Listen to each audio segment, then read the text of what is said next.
की, भारत माता की।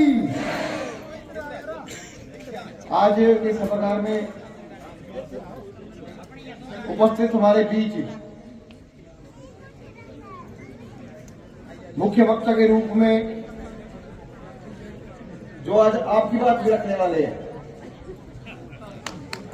और इनकी बात सुनने भी वाले हैं, हमारे पूर्व मुख्यमंत्री, हमारे पूर्व प्रदेश अध्यक्ष नेता प्रतिपक्ष श्री जयराम ठाकुर जी, मेरे बड़े भाई, जब पार्टी के महामंत्री थे हमने उनके सानिध्य में काम सीखा। त्रिलोक जम्वाल जी अब विधायक है, विधायक जे.आर. कटवाल जी, जिलाध्यक्ष किशन लाल चंदेल जी, बेलीराम टेगोर जी, सोहन सिंह कटवाल जी, विमला देवी जी, मान सिंह तिमान जी, शैलजा शर्मा जी, राम प्रकाश जी, दिनेश चंदेल जी, अमरनाथ जी और सम्मानित मंच और सभी जिनका मैं नाम नहीं ले पाया उनसे मैं क्षमा प्रार्थी हूं।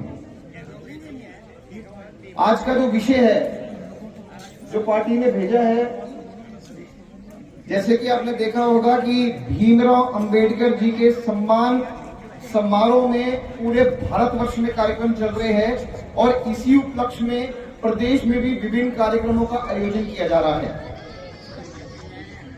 इसी कड़ी में आज जिला बिलासपुर का ये कार्यक्रम है और जिला बिलासपुर में हम अंबेडकर जी को श्रद्धांजलि भी देते हैं और साथ में उनके बनाए संविधान को नमन भी करते हैं।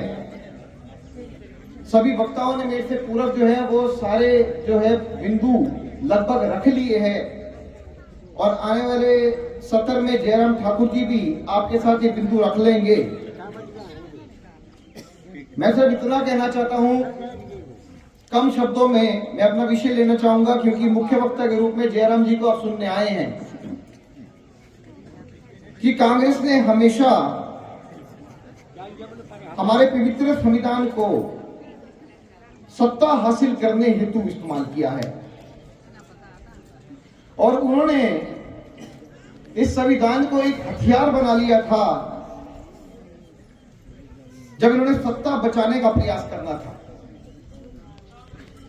तो जब आप कुल देखेंगे तो जब भी कांग्रेस की सरकार सत्ता से संकट की ओर बढ़ी तो उन्होंने संविधान का दुरुपयोग करते हुए, संविधान को कुचलते हुए अपनी सरकार को बचाने का प्रयास किया। यह कांग्रेस का असली चेहरा है। आप ध्यान में रखें, आपको भटकाने की पूरी कोशिश की जाएगी, पर आप पूछिए कि संविधान में अगर संशोधन किए तो सबसे अधिक संशोधन किसने किए? संविधान में कुल संशोधन जो है वो 106 हुए, 106 और उसमें से 75 तो केवल कांग्रेस पार्टी ने ही करे, 75। और अटल बिहारी वाजपेयी जी की सरकार जब सत्ता में आई तो उन्होंने 14 करे और मोदी जी ने 8 करे और उन्होंने सत्ता गिराने के लिए जो है वो संशोधन किए, लोगों की आवाज को रोकने के लिए संशोधन किए। आप में से बहुत लोग बैठे हैं जिन्होंने आपातकाल इमरजेंसी 1975 का देखा है, 2-2 साल जेल भी दी, मीसा का कानून देखा, जब आप जेल में रहे उस समय को भी देखा होगा। उस संविधान के अंदर संशोधन करके उन्होंने आपातकाल लगाई, वो भी रातों रात। और वो कांग्रेस सरकार जो है आज पूरे देश भर में अंबेडकर जी के हितैषी बने हैं। संविधान की पुस्तक लेकर, एक लाल किताब लेकर जगह जगह जाके ढंढोरा पीट रहे हैं कि हम जो है संविधान के पुजारी हैं, हम उसके जो है प्रेमी हैं। ऐसा नहीं है, ये तो छल कपट और झूठ बोलने वाली पार्टी है। आप आज चले जाइए, अपने आंकड़ों से भी झूठ बोल देंगे। और जो संशोधन जो है मोदी सरकार जी ने करे वो किस लिए करे? महिलाओं को 33% आरक्षण देने के लिए किए। और आप यहाँ बैठे हैं, बड़ी जल्द आप विधानसभा में भी होंगे, यही 33% जो आरक्षण लगेगा और इसमें जो है शक्ति बढ़ाएगी। यही सपना जो है अम्बेडकर जी का था। जब आपातकाल में इन्होंने संविधान में संशोधन किया तो इन्होंने तो संशोधन जो करके संविधान की स्पिरिट जो है, आत्मा है, उसी को भी कुचल दिया। संविधान की भावना है कि सबके लिए एक जैसी नागरिक संहिता हो, जिसको हम कहना चाहेंगे सेक्युलर सिविल कोड। हम बात करते हैं सेक्युलर सिविल कोड की, CAA की। हम समान कानून मांग रहे हैं कि एक व्यक्ति को अगर किसी ने दोषी ठहराया है, किसी कोर्ट ने दोषी ठहराया है, तो उसको वही सजा मिले।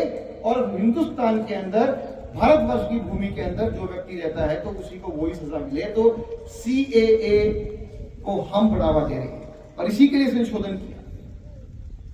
तो प्रधानमंत्री मोदी जी, अटल जी ने जो है वो जनहित और देश हित में संशोधन किए। और इन्होंने तो अनुच्छेद 356 है एक, उसका प्रयोग करके 88 बार जो है प्रदेशों की सरकारें गिरा दी, केवल मात्र कांग्रेस ने अपनी सरकार बचाने के लिए। अब उत्तराखंड राज्य है हमारे साथ, लगता है भारतीय जनता पार्टी की सरकार वहां पे स्थापित है और वहां पे जो है वो सेक्युलर सिविल कोड जो है, यानी समान नागरिकता संहिता, उसको लागू कर दिया है और डंके की चोट पे कर दिया है। और जब एक बार फिर हिमाचल प्रदेश में भारतीय जनता पार्टी की सरकार स्थापित होगी और मुख्यमंत्री माननीय जयराम जी बनेंगे, तो इस कानून को हम यहां भी डंके की चोट पे स्थापित करके दिखाएंगे। ये हमारा वादा है। ये भारतीय जनता पार्टी का ध्येय है। ये टूटता नहीं है, ये बढ़ता ही चला जाता है। तभी तो कहते हैं जो प्रधानमंत्री मोदी जी और भारतीय जनता पार्टी के नेता कहते हैं वो करके दिखाते हैं, और कांग्रेस में जो कहते हैं वो बिल्कुल नहीं करके दिखाते। ये देश का दुर्भाग्य भी रहा कि कांग्रेस पार्टी के लोग जो है संविधान को जेब में लेकर बैठे और उसका विरोध भी किया। नहीं तो संविधान का कोई विरोध नहीं करता, कांग्रेस पार्टी ने तो उसका विरोध भी किया। और हमारे संविधान ने चाहे अनुसूचित जाति वर्ग हो, SC, ST, OBC के लिए आरक्षण का प्रावधान किया, पर इंदिरा गांधी जो कांग्रेस की थी, उन्होंने आरक्षण का भी जो है खंडन किया। इनके नेताओं ने भी खंडन किया। और जहां हम बात करते थे कि आरक्षण जो है वो जाति के आधार पर लगना चाहिए, उन्होंने धर्म के आधार पर लगने की बात की। ये कांग्रेस का जो है ये असली चेहरा है। ये केवल मात्र जो है देश को विभाजित कर राज करना जानते हैं, देश को एकत्र कर राज करना नहीं जानते। और प्रदेश में भी जो मुख्यमंत्री है वो केवल मात्र हिमाचल को विभाजित करना जानते हैं, एक करना नहीं जानते हैं।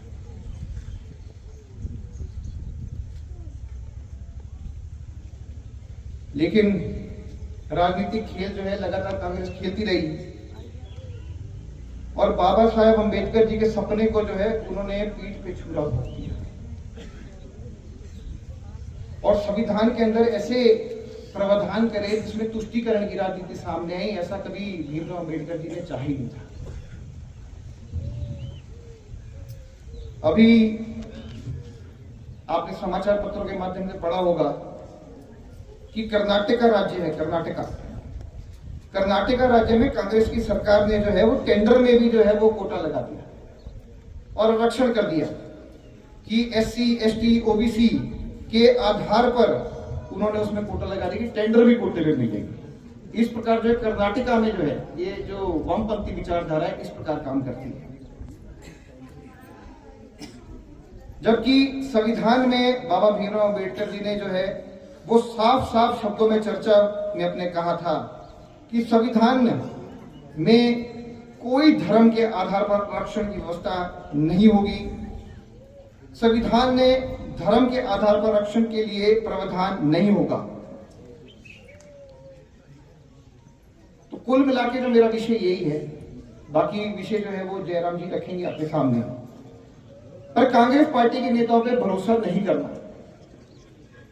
ये छल कपट कर, आपको भुलवा कर, सच्चाई से छुपा कर ये केवल मात्र वोट हड़पने का प्रयास करते हैं और इस बार तो इनको वोट भी नहीं मिलेंगे, ये हमारा दावा है। बाकी विस्तृत रूप में विषय आपके सामने मुख्य वक्ता रखेंगे। मैं अपनी वाणी को यहीं विराम देना चाहूंगा। आप सभी का धन्यवाद, आप यहाँ पर आए, आपने सभी वक्ताओं को सुना और हम सिर्फ एक ही निवेदन करेंगे पार्टी की ओर से कि जो आपको यहाँ पर पता लगा है आप उसका प्रचार जाकर पब्लिक के बीच करें, जनता के बीच करें, और जितने भी कांग्रेस के जो लोग आपको मिलते हैं उनको वहां पर सीधा सीधा आप चुनौती देकर आप आंकड़ों के साथ उनको जवाब मांगिए कि क्या ये सच है या झूठ है। उनके पास जवाब नहीं होगा। आप सभी का धन्यवाद।